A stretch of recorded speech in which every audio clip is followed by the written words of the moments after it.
Now, the rest of the story. Well, welcome back to the rest of the story. We're doing every cattleman's favorite job. Checking fence, fixing fence, and trying to find out where the mysterious cow pie came from out in the cornfield. Solved that problem. I fixed that problem. And you guys are seeing essentially spring pasture release or spring breakout. You notice they don't go very far. This is the last late season pasture for my dad's cows. I can't just say that because a couple of my heifers, one is in here yet. Calves are going to go full stupid on us. I mean, the gate is right here. And two reasons why this is late season cattle release pasture ground. 100% because this fence line starting right here, that goes that way to a 90 degree and then all the way across. The fence is just complete junk. Over 50% of the fence that is there is pretty much useless and has been replaced with brush that is thick enough to the point where it's actually the brush that's turning the cattle more than it is the actual fence. This is a problem you tend to get with fences that are literally older than you, and after literal decades of being left to do its job, you start to get tree lines. And the problem with that is the trees start to die out and start to wreak havoc on your fence. This is one of the fences on the farm, probably the worst one on this place. I don't know if you guys can really tell where I'm at. If it wasn't for those two things, you guys probably wouldn't have any idea where I'm at. But we're down at my place on one of the fences, and oh, here we go. I got another wire to fix, so I better check that or do that quick before I leave. But leaving the cattle out of it till late in the summer does the two things. The first thing, if I wasn't exactly clear enough, is it allows everything to grow up, the brush and crud that's there. Don't bother trying to tell me that I need to go through and try to cut all this shit out, because we've done it, we've tried it. Bulldozer. We're fully to the point where it's just going to be calling the dozer up, say start there, drive to there, let me know what it costs, and just put in a new fence, because this was already here as I was growing up, and you just need to know when to cut your losses. And a lot of this farm, of course you can't see it, but a lot of this farm, that's what the fences are really at. There's actually some sections that still have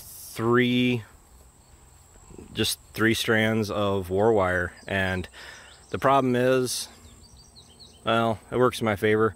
It's so steep that where those wires are actually in, that the cattle, if they go through them, it's certain death, at least a broken leg, which for a cow means certain death. So the calves are out being full stupid. They're going the opposite direction. Good for them. But secondly, because we have a dry year, the pastures are a lot more chewed up than what they look. The tip of my finger is where they were currently at, like going that way. And that little sliver of pasture that you're seeing seems like there's plenty of grass there, but then when you actually go through the pasture, they got it all grubbed down to nothing. So seems how we aren't getting enough rain and enough growth to really keep the rest of the pastures ahead of the cows. This is kind of like a backup too, unwittingly. If it had better fences around it, they'd be in it. And I would do more of a sectional grazing, where I would just open up to the next pasture and just progress them through. But because of, you know, how things work out, they have access to the back farm, which is broken up to, so you got the driveway pasture, the first cow pasture, the second cow pasture, which goes from there all the way down to right around there. Then you got the dry cow pasture that they're in right now, and then the Myers pasture. And this pasture's always been like this, I mean, for as far back as I can remember. But if I wait till the 1st of August, which it's not quite the 1st of August, but I got a corner post that I ripped out that we're going to be replacing this week. So I can't let the cows back into the first cow pasture where it's got some really nice enough for the circumstances regrowth coming back in. So I came out and let them into here, and I did have a tree on the fence that I cleaned off and another broken wire. So the thing is with this pasture, there's a lot of apple trees across it. Never used to be here, but apple trees like to grow really quick, and the cows like chewing on the apples as treats.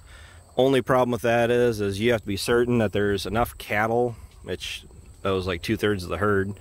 The other third of the cows are waiting up at the fence or at the gate to come back into the first cow pasture, so they're gonna have to figure it out. But there's enough cows in here before the apples really start dropping that you don't have just a single cow filling up full of apples, because it'll kill them. The seeds are actually poisonous if you get enough accumulated, and I had to post a heifer here probably 5 years ago that did exactly that. We had no idea why she was plunked over, and sure enough, they opened her gut, and I think she had probably like 50-60 apples in her gut. I mean, wasn't even a question as to what happened. It was enough to kill her. So I don't know, this is kind of okay. You can kind of see down through there a little bit, but everybody's kind of chewing on the overripe grass. Which I guess is kind of a running joke in this channel anymore. Yes, the thing is with, I mean, this is fence line stuff, but the thing is with overripe grass is the cows will still eat it. They still do good on it, believe it or not. And you actually aren't seeing much for cricket damage up through here, which for the rest of this farm really didn't have much for bug pressure. But at one of the fields that we were picking up hay on yesterday, the fence lines were, like, I walked through it, and all these grass leaves, I'd say 1/3 of them, half of them were completely gone from your stereotypical bug damage. So bugs are more of an issue. They're not really calling for much rain in the forecast. There was 3 days at the end of this upcoming week that they were calling for that they pulled out. Now it's just partly cloudy, and I am still on the fence about putting down my liquid nitrogen because I still need a little bit of moisture. We're getting dew at night, so that's kind of keeping the crops from going backwards too overly much. But we're actually sitting okay with moisture. Southwest Wisconsin, for those of you that are still watching. We're good until about the 1st of August. We actually need about 2 more rain showers for the corn and 1 more for the beans. About another, inch per shower, which of course 1 shower for the corn, 1 shower for the beans will set the beans up, and then an additional shower probably mid-August, give or take, to help make sure that we're going to get the decent ear fill. So this pasture is going to hold these guys over for a while. It'll give me a chance to finish up what I have to do over there. A lot of posts and fences that I'm going to be addressing, because August, we really don't have a whole lot planned other than that kind of catch them up stuff, get the combine out, do a little bit of work to that, and that'll be ready to go. And then I got a bunch of trees in salvageable fence lines that I want to get cleaned up and hit with Toradon. That fence over there is about 20 years old, and that is actually still considered a new fence. It's just that the stakes are good, the wire's good, we're starting to get bad posts in it. The pasture, the first cow pasture, that's got about a dozen posts on it that need to be replaced, which if you're just going through and changing out rotted wood posts, you can actually salvage them pretty quick.